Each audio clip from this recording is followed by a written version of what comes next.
আসসালামু আলাইকুম সুপ্রিয় শিক্ষার্থীবৃন্দ, বনশ্রী ন্যাশনাল আইডিয়াল হোম স্কুলের পক্ষ থেকে তোমাদের সবাইকে আন্তরিক শুভেচ্ছা ও অভিনন্দন জানিয়ে আমি মোহাম্মদ সিরাজুল ইসলাম শুরু করছি তোমাদের আজকের ক্লাস। আজকে আমি দশম শ্রেণীর গণিত বিষয়ে অনুশীলনী 4.1 এর 13 থেকে 16 নং নিয়ে আলোচনা করব। তো বন্ধুরা, আজকে আমাদের ক্লাস নাম্বার হচ্ছে 4। আর আজকে যে ক্লাস নিব এটাতে কোনো বাড়ির কাজ নেই, অর্থাৎ তোমরা CWটা শিখবে ভালো করে। আমার ফোন নাম্বার এবং ফেসবুক আইডি এখানে দেওয়া আছে, প্রয়োজনে তোমরা যোগাযোগ করতে পারবে। তো বন্ধুরা, তাহলে শুরু করি আমাদের আজকের যে আলোচ্য বিষয়। প্রথমে এখানে আমাদের 13 থেকে 16-র মধ্যে 13 নম্বর অঙ্কটা বলছে যে প্রমাণ করো যে x এর power a divided by x এর পাওয়ার b তারপর 1/ab ইন্টু x এর power b divided by x এর পাওয়ার c তারপর 1/bc ইন্টু x এর power c divided by x এর পাওয়ার a তারপর 1/ca ইকুয়াল টু 1। এটা প্রমাণ করতে বলছে। তো আমরা প্রথমে বাম পক্ষ দিয়ে লিখব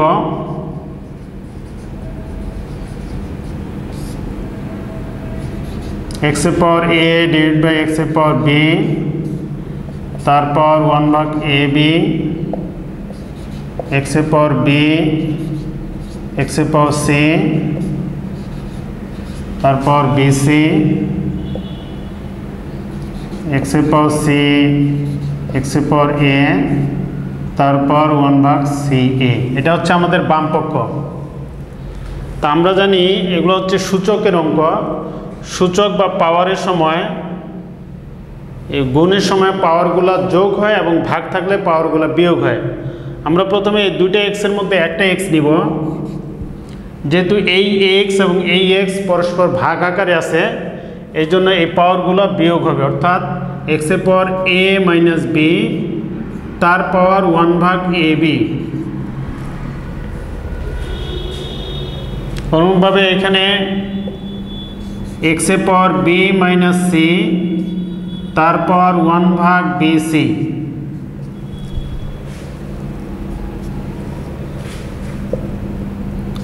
x এর পাওয়ার এখানে তাহলে c মাইনাস a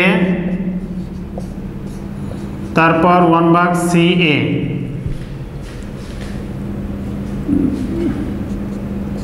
x এর power a minus b divide by ab। এটা শুধু সাজিয়ে লিখতেছি আগের লাইনটাই, x এর power b minus c divide by bc into x এর power c minus a divide by ca। এবারে এই তিনটা x পরস্পর গুণ আকারে আছে, আর গুণের সময় পাওয়ারগুলো যোগ হয়। যোগ হলে তখন আমরা লিখতে পারবো, সুতরাং তিনটা এক্সের মধ্যে একটা এক্স নিব আর এই পাওয়ারগুলো পরস্পর যোগ করে দেব, অর্থাৎ a minus b divided by ab plus b minus c divided by bc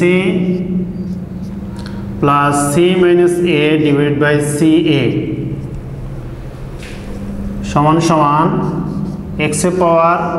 এবারে এগুলো লসাগু যদি করি, লসাগু করলে হয় abc,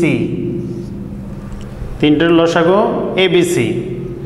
abc হলে এই ab দ্বারা abc কে ভাগ করলে c হয়, c দ্বারা এখন a মাইনাস b কে গুণ করলে হবে ac মাইনাস bc প্লাস অনুরূপভাবে bc দ্বারা abc কে ভাগ করলে a থাকে, a দ্বারা b মাইনাস c কে গুণ করলে হবে ab minus ac plus c এর দ্বারা abc কে যদি ভাগ করলে তাহলে থাকে b, b দ্বারা c মাইনাস a কে গুণ করলে হবে bc মাইনাস ab সমান সমান x এর পাওয়ার। এবারে দেখো এই যে প্লাস ac মাইনাস ac কেটে যায়, মাইনাস bc প্লাস bc কেটে যায়, প্লাস ab আর মাইনাস ab কেটে যায়, কেটে গেলে উপরে শূন্য থাকে, নিচে a b c থাকে। সমান সমান এক্স এর পাওয়ার 0 আর এক্স এর পাওয়ার 0 মানে 1, তাহলে এটা আমাদের হয়ে গেল 1 সমান সমান ডান পক্ষ।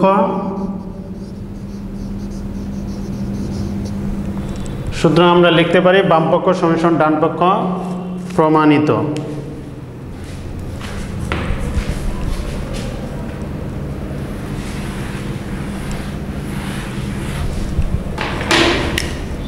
সুতরাং বাম পক্ষ ইকুয়াল টু ডান পক্ষ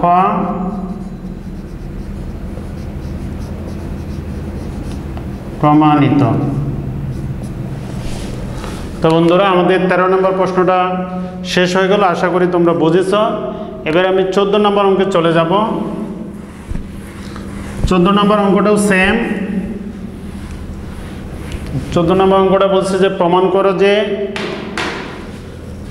এক্স এর power A divide by x এর পাওয়ার বি ইন্টু তার power A B A plus B into x এর power B divide by x এর পাওয়ার সি তার power B plus C into x এর power C divided by x এর power A তার power C plus A equal to 1। এটা হচ্ছে 14 নম্বর অঙ্ক। আগের মতনই বাম পক্ষ দিয়ে শুরু করব আমরা। এক্স এর পাওয়ার এ এক্স এর পাওয়ার বি ইন্টু এক্স এর পাওয়ার বি এক্স এর পাওয়ার সি তারপর B plus C into x এর পাওয়ার সি এক্স এর পাওয়ার এ তারপর সি প্লাস এ। এটা হচ্ছে বাম পক্ষ লিখলাম। এবারে দুইটা এক্স এর মধ্যে একটা এক্স নিব, আর যেহেতু ভাগ আকারে আছে এই জন্য পাওয়ারটা বিয়োগ হয়ে যাবে এ মাইনাস বি। তার আগে থেকে পাওয়ার এ প্লাস বি ছিল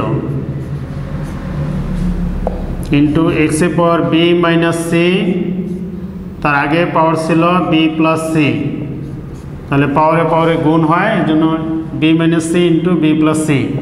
অনুরূপভাবে এখানে এক্স এর power C minus A into C plus A সমান সমান, এখানে দেখো একটা সূত্র পড়বে A plus B into A minus B সমান সমান এ স্কোয়ার মাইনাস বি স্কোয়ার। সূত্র পড়ে A plus B into A minus B, এটা গুণ করলে A square minus B square. অনুরূপভাবে এখানে এ স্কোয়ার মাইনাস বি স্কোয়ারের সূত্র, এখানে এ বলতে বি আর বি বলতে সি, অর্থাৎ এখানে হবে B square minus C square into x এর পাওয়ার এখানে সি স্কোয়ার মাইনাস এ স্কোয়ার। এখানে সূত্র প্রয়োগ করছি। তো বন্ধুরা এরপরে আমরা এখানে তিনটা এক্স এর মধ্য থেকে একটা এক্স নিব, আর যেহেতু গুণ আকারে আছে এই জন্য পাওয়ারগুলো গুণের সময় যোগ হয়ে যায়, অর্থাৎ এই পাওয়ারগুলো এখন যোগ করে লিখবো উপরে। এক্স এর power a square minus B square plus b square minus C square plus c square minus A square. মানে এই plus a square minus A square minus B square plus b square minus C square plus c square কেটে যায়। কেটে গেলে x এর পাওয়ার 0 আর x এর পাওয়ার 0 মানে 1 equal to ডান পক্ষ। সুতরাং আমরা লিখতে পারি বাম পক্ষ সমান সমান ডান পক্ষ প্রমাণিত।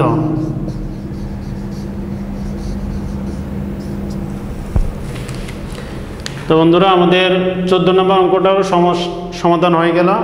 আশা করি তোমরা অঙ্কটা বুঝেছ। এবারে আমি 15 নম্বর অঙ্কে চলে যাব।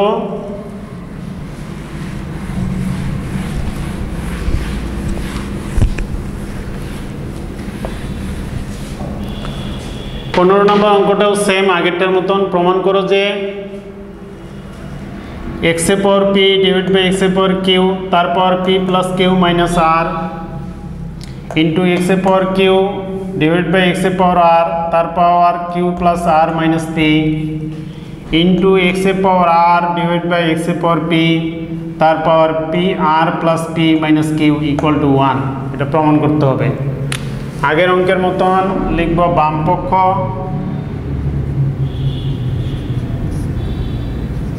এক্স এর পাওয়ার পি এক্স এর power q p plus q minus r x এর power q x power r q plus r minus p into x power r x power p তারপর r plus p minus q. বাম পক্ষ দিয়ে শুরু করছি আগের অঙ্কের মতন। এই সূচকে বা ভাগের সময় পাওয়ারগুলো বিয়োগ হয় সূচকের নিয়ম অনুসারে। এই জন্য দুইটা এক্সের মধ্যে একটা এক্স নিলে পাওয়ারগুলো বিয়োগ হয়ে যাবে পি মাইনাস কিউ, আর তার আগে পাওয়ার ছিল এটার সাথে পি প্লাস কিউ মাইনাস আর, এই পাওয়ারটা গুণ আকারে চলে আসবে। অনুরূপভাবে এখানে এক্স এর পাওয়ার কিউ মাইনাস আর, তারপর হচ্ছে Q plus r minus p into এখানে এক্স এর পাওয়ার আর মাইনাস পি, তারপর আর minus p r plus p minus Q. এখন এইখানে পাওয়ারগুলো গুণ করতে হবে। গুণ করলে এক্স এর power p minus q p plus q minus r into P minus q. দেখো এখানে আমি আমার হিসাবে সুবিধার জন্য ক্যালকুলেশনটা সহজ করার জন্য এই পি মাইনাস কিউ এর সাথে একবার পি প্লাস কিউ নিয়েছি আর একবার মাইনাস আর নিয়েছি, অর্থাৎ P minus Q into P plus Q, এটা সূত্র যায়। আর এইখানে হচ্ছে R into P minus Q, আর মাইনাস চিহ্ন যেহেতু আছে এই জন্য এখানে মাইনাস। অনুরূপভাবে এগুলো এইভাবে লিখব ইন্টু এক্স এর power q minus r q plus r minus p into q minus r into x এর power r minus p into r plus p minus q into r minus p.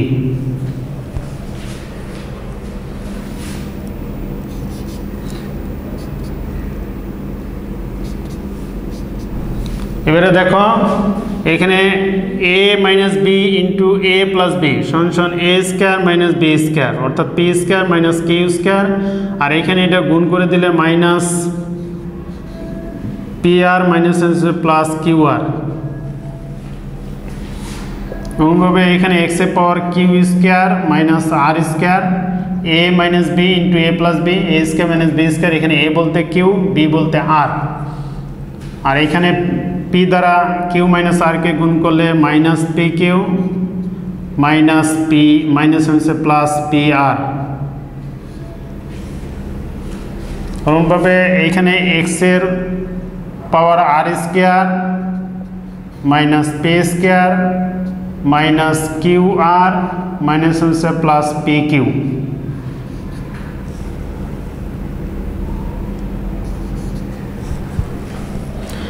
এবারে এই তিনটা x যেহেতু গুণ আকারে আছে এই জন্য একটা এক্স নিব আর গুণের জন্য পাওয়ারগুলো যোগ করে দিব, অর্থাৎ p square plus p square minus q square minus p r plus q r, এটার সাথে এই পাওয়ারগুলো যোগ করে দিব plus q square minus r square minus p q plus p r. আবার এই পাওয়ারগুলো যোগ হবে plus r square minus p square minus Q r plus p q. দেখো plus p square minus p square minus q square plus q square minus r square plus R square minus P R plus Q R minus Q R minus P Q plus P Q सब केटे जाए केटे गेले थाके x ए power शून्य और x ए power शून्य माने 1 इक्वल टू डान पक्ष सूत्रम আমরা লিখতে পারি বাম পক্ষ ইকুয়াল টু ডান পক্ষ প্রমাণিত।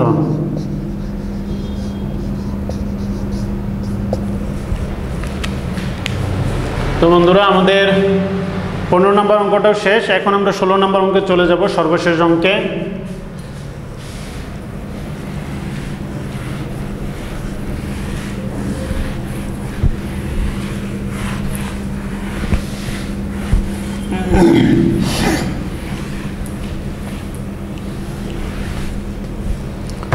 ষোলো নম্বর অঙ্ক দেখো। 16 নম্বর অঙ্ক বলছে যদি x এর পর a equal to b, b এর পর y ইকুয়াল টু c এবং c এর পর z ইকুয়াল টু a হয়, তবে দেখাও যে x y z equal to 1।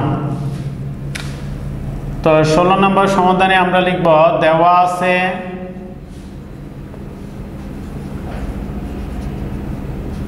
x এর পাওয়ার এর পর x ইকুয়াল টু b,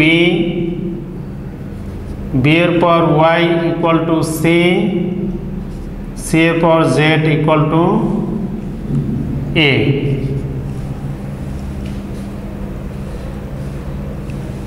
এই তিনটা জিনিস আমার দেওয়া আছে। এখন লিখব যেহেতু c এর পর z ইকুয়াল টু a, বা আবার c এর মান হচ্ছে b এর পর y, তাহলে c এর জায়গায় b এর পর y লিখতে পারি, তারপর z ইকুয়াল টু a, তাহলে b এর পর yz হয়, y আর z গুণ করলে yz ইকুয়াল টু a। এখানে আমরা সাইড নোটে লিখতে পারি যেহেতু c ইকুয়াল টু b এর পর y। অনুরূপভাবে b সমান এর পাওয়ার x, তাহলে b এর জায়গায় আমরা এর পর x লিখতে পারি, তারপর yz তো আছেই ইকুয়াল টু a। সাইড নোটে লিখব যেহেতু b ইকুয়াল টু এর পাওয়ার x বা এর পর x y z equal to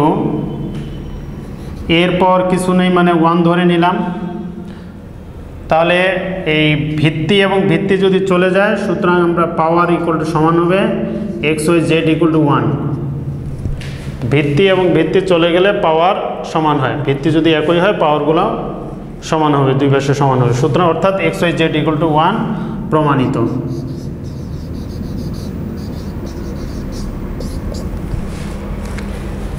তো বন্ধুরা আজকে আমাদের আলোচ্য বিষয় সম্পূর্ণরূপে শেষ হয়ে গেল। আজকে তোমাদের এই পর্যন্তই। আগামী দিন তোমাদের সাথে নতুন কোনো বিষয় নিয়ে আবারও হাজির হব। সেই পর্যন্ত তোমরা সকলে সুস্থ থাকো, ভালো থাকো। আল্লাহ হাফেজ।